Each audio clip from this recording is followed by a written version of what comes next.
이분을 제가 이제 처음 알게 된 것은 그 화성에 헬리콥터가 도착해서 헬리콥터 첫 비행 시연을 하는 것을 유튜브로 당시에 라이브 중계를 했거든요. 생중계를 보고 있었는데 같은 옷을 이제 맞춰 입은 팀원들이 옷을 맞춰 입고 그 관제실로 보이는 곳에서 이렇게 신호를 계속 기다리다가 성공했어라는 신호가 왔을 때 이렇게 다 같이 환호하는 그런. That Ingenuity has performed its first flight. 이분이 서류를 이렇게 책상에 여러 가지 서류를 갖고 있었는데 이 소식을 딱 듣자마자 뭐 여러분 우리가 뭐 이렇게 중요한 일을 했습니다 이런 짧은 연설을 한 다음에 이걸 찢어요. 세리머니 하는 장면을 봤어요. 영화에서 꼭 나오잖아요. 그렇죠, 네. 야 하면서 막 뭐 던지고 막. 정확합니다. 예. 완전 마이크 드롭이네요. 근데 찍고 있는데 다시 추락합니다. 누가 다시 뽑아오겠죠. 네, 그렇죠. 이분이 그런 세리머니를 하는 그 장면이 굉장히 이제 이 서류를 찢는 장면으로 화제가 되었는데 지금 열심히 노력하고 있는 어떤 아직 이루지 못한 과학자들한테 약간 자신이 그런 세리머니 하는 어떤 서류도 찍고 막 이런 장면이 있는 것을 자기가 상상해 보면 목표가 너무 멀리 있다고 생각될 때 도움이 되지 않을까. 그래서 그런 좀 소개도 해드리고 싶었고요. 이게 사실은 이런 세리머니가 과학적 성과랑 아무 관계가 없는 것 같지만 필요하다는 생각도 들어요. 저는 너무 공감해요. 그래요? 네네네. 과학자들도 뭔가 조금 자기 자랑, 과학자들 약간 자기 자랑하기가 굉장히 어렵거든요. 과학자가 정말 못하는 일 중에 하나인데 해야 된다는 생각이 사실 들어요. 그걸 보시는 국민들, 전 세계에 있는 지구인들 모두가 좀 희망을 갖고 관심을 가져줄 수도 있는 것 같아요. 이런 당연히. 예를 들면 우리가 누리호 로켓 발사 성공했을 때 이제 실패를 몇 번 하다가 마침내 성공했을 때 성공하는 장면을 또 그때도 이제 생중계를 했잖아요. 다누리호. 네. 그때 이제 그 연구소의 관계자분들께서 그 관제실에 앉아 있다가 우리가 흔히 생각할 수 있는 뭐 성공했습니다 그러면 막 와 이런 거를 할 줄 알았는데 여기가 약간 너무 경직된 분위기였던 거예요. 이분들이 약간 너무 긴장 많이 하셨고 이거 혹시 실패할까 봐 너무 긴장도 많이 하시고 그래서 어떤 분이 종이를 이렇게 소심하게 이렇게 네, 이렇게 해보셨어요. 약간 밤낮 없이 준비해온 연구진의 노력이 결실을 맺었습니다. 그런데 그게 또 그 장면이 계속 다시 반복 재생되잖아요. 유튜브에서. 그 유튜브 생중계 댓글 중에 세금 아깝지 않네. 이게 있어요. 이 짧은 몇 마디 아주 짧은 문장인데 그 세금 아깝지 않네가 아주 그냥 과기부와 연구원과 아주 여러분들에게 너무 희망을 줬거든요. 그래서 이렇게 하면 국민들이 승인해 주시는구나. 그리고 우리가 다음 일을 할 때 또 그래 니네 개발해봐. 조금 실패하더라도 해봐. 이렇게 국민들이 허락해 주시는구나. 이렇게 느껴져요. 근데 우리가 그런 세레모니도 하고 하면서 일반 사람들과 좀 더 소통을 많이 해야 그분들이 천문학자가 뭐 하는지를 알아야 그래 니네 해봐라고 말씀해 주시죠. 그런 점에서도 좀 필요하지 않나. 네. 저는 진짜 막 멋을 내주셨으면 좋겠는 게 전 진짜 천문학자가 멋있어서 천문학자가 되고 싶었거든요. 갈릴레이가 막 따지고 막 해서 그런 신화적인 장면들을 앞선 분들이 만들어주시면 제2의 님이 아웅님이 나오실 수가 있는 아주 사소한 계기가 될 수도 있지 않을까. 네. 근데 저는 뭐 아까도 말씀드렸듯이 모든 관공서에 가면 홍길동이 있잖아요. 여러 가지 의문이 있어요. 왜 홍길동은 샘플 이름이 되었나? 정말 궁금해요. 네네. 네, 사실 김 씨나 강 씨 이런 가나다 순으로 하면 네네. 앞에 오지 않을 이름이잖아요. 맨 뒤에 오는 이름인데 근데 좀 체제 저항적인 인물이라서 그런 것도 있고. 공소에서 안 맞는데? 쓰기에는 조금 애매할 것 같은데 어떻게 그렇게 정했을까? 일단 좀 찰지지 않나요? 홍길동? 길동 이름이 좀 찰진 것 같아요, 저는. 뭔가 질감이. 근데 홍길동이라는 이름이 쓰여 있을 때 아무도 거기에서 상처받는 사람이 없는 거죠. 너의 이름 대신에 썼을 때 기분 나쁜 이름이 있을 수도 있고 아, 그치, 그치. 뭐야 이 사람이 뭔데 여기 이름이 써 있나 뭐 이럴 수도 있는데 홍길동은 한국인들이 약간 사랑해야 돼요. 네. 사랑하는 호불호라는 캐릭터여야지만 게 존재하지 않는 굉장히 너는 정실 부인의 자식이 아닌 첩의 자식. 두 번 다시 나를 아버지라 불러서는 아니 되느니라. 한마디로 말하면 정의의 도덕이라고 할 수 있지. 어이? 아!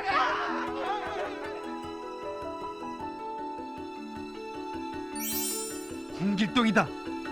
그래서 가끔 저는 허균에 대해서도 이제 생각을 해보는데 허균은 굉장히 흥미로운 인물이죠. 허균이 홍길동전을 쓰고 이런 식으로 너무나 모두가 주지의 사실처럼 됐는데 홍길동전을 허균이 썼는지도 잘 확실치 않아요. 제가 말한 적도 없고 많은 사람들이 허균도 서자였나? 서자 아니에요. 서자 아니고 한글로 소설을 써서 네네 그걸로 유명하지만 엄청난 명문가에서 태어나요. 그러니까 뭐 어마어마한 명문가예요.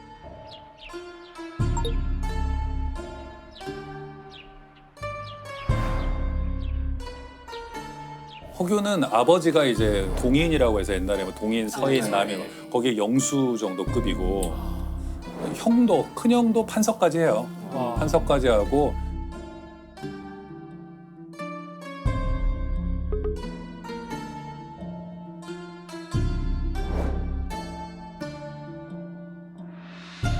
집안이 뭐 엄청난 집안에서 태어났는데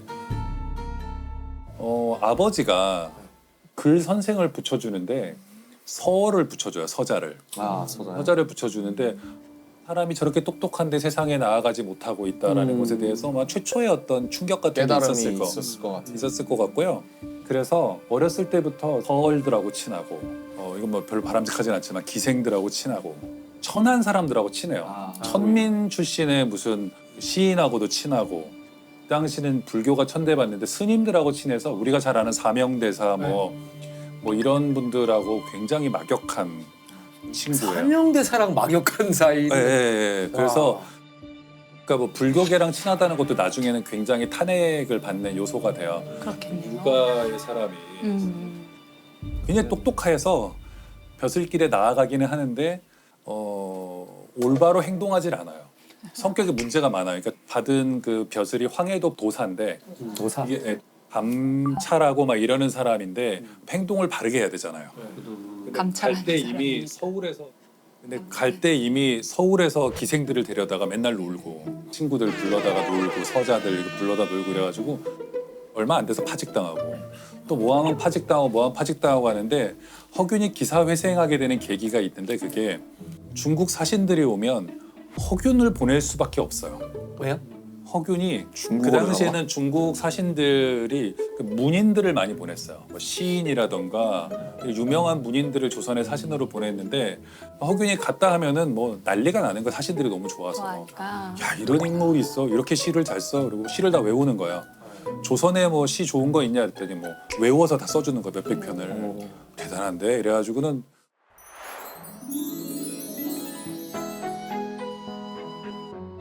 우리도 그렇잖아요. 어디 학교 갈 때 그렇죠. 다음 교수님한테 가면은 뭘 소개. 누구를 만나라 뭐 이렇게 하듯이 가면 허균이라고 있는데 꼭 만나는데 만나봐. 꼭 만나봐. 걔는 똑똑해. 잘 놀고. 잘 놀고. 아, 그렇지. 그것도 중요하지. 잘 잘 노는 놀고. 것도. 잘 논다 뿐만 아니라 시를 잘 알고 풍류를 알고 잘한다 그래가지고는 선조 광해군 다 정통성에 좀 문제가 있는 왕들이었기 때문에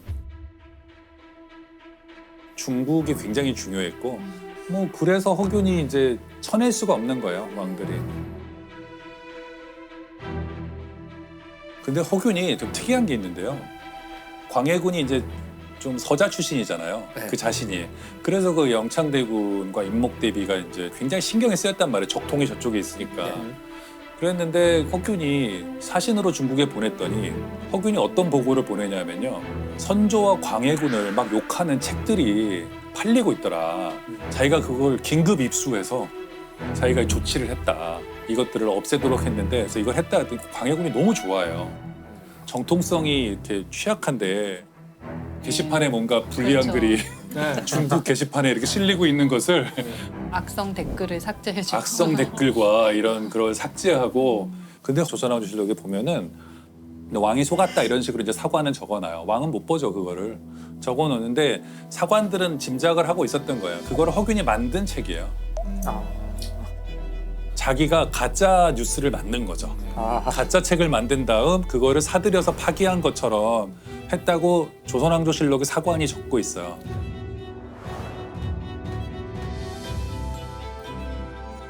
왕은 속은 거죠.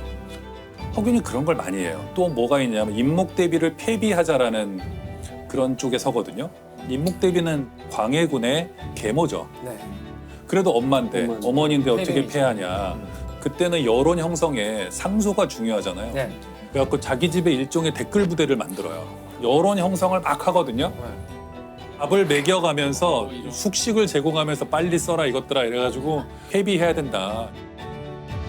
자기의 뜻을 따르는 우리가 알던 허기랑 너무 다른데 허기랑 선동가구나. 그 말로 글로 뭘 이렇게 여론을 굉장히 형성하는 위험한 인물이에요.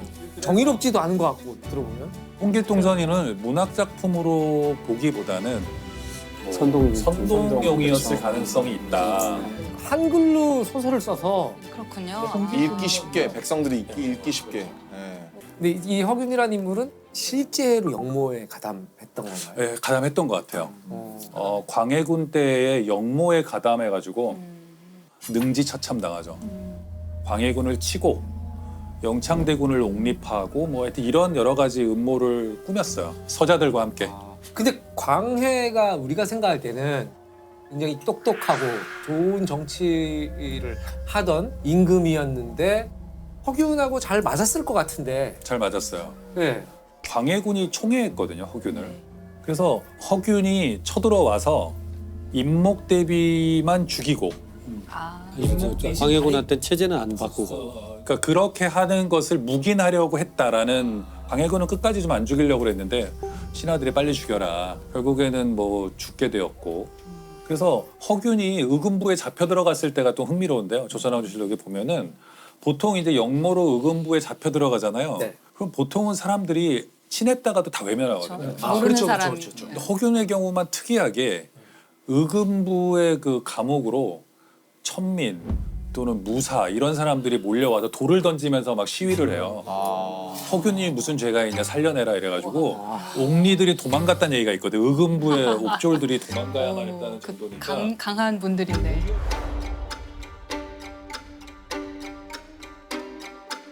와 그러면 타고난 카리스마랑 그 매력이 대중적으로 엄청났나 인기가 보다. 꽤 있었던 것 같아요. 스타네요 스타. 그렇죠. 허균이 그 여러 차례 주장해요. 나라가 잘 되려면 사람을 고루 써야 되고 차별해서는 안 되고 그러니까 이런 사상들은 그러니까 매력적이었겠다 당시 천민들이나 이런 사람들한테는.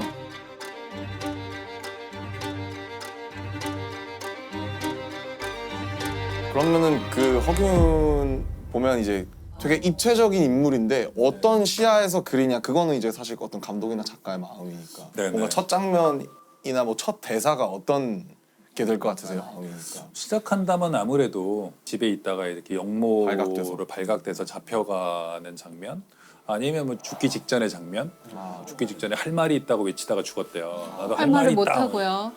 네네. 그러니까 궁금하다. 할 말이 있다고 외치는 장면 거기서부터 무슨 할 말이 뭔지 알아볼까 이러면서 과거로 돌아가서 이제 어린 똘똘한 허균부터 이렇게 나올 수도 있겠는데 근데 생각해보니까 요즘 유행하는 그런 되게 아스트랄한 느낌으로 생각하면 할 말이 있어라고 끝나는 게 아니라 처참을 당했는데 눈을 뜨니까 어느 날 대통령의 아들로 태어난 거죠. 현대에서. 네. 갑자기 네. 웹툰으로 갑자기 이세계인가? 이러면서 이렇게 장르가 갑자기 바뀌게 될 줄. 갑자기 근데 이제